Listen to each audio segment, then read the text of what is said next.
I have often said that America became great not because of what government did for people, but because of what people did for themselves.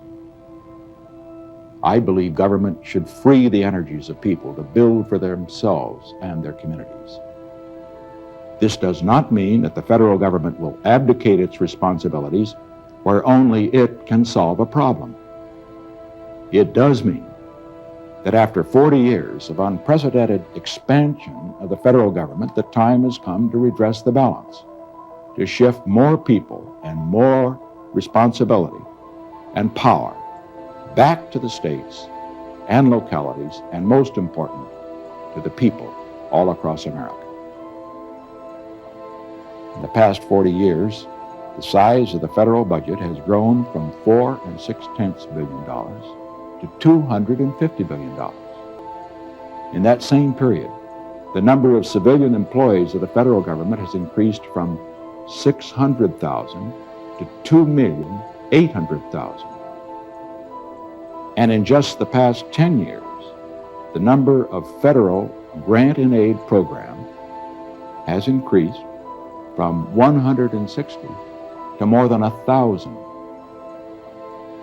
If this kind of growth were projected indefinitely into the future, the result would be catastrophic. We would have an America top-heavy with bureaucratic meddling, weighted down by big government, suffocated by taxes, robbed of its soul. We must not, and we will not let this happen to America.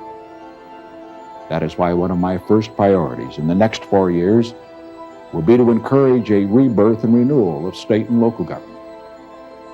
That is why I believe in giving the people in every community a greater say in those decisions that most directly affect the course of their daily lives. Now, there will be those who will call this negative, who call it a retreat from federal responsibilities. I call it affirmative, an affirmation of faith in the people, faith in the individual, faith in each person's ability to choose wisely for himself and for his community. I call it an affirmation of faith in those principles that make America great. We have not changed. The American people have not grown weak. What has grown weak is government's faith in people. I am determined to see that faith restored.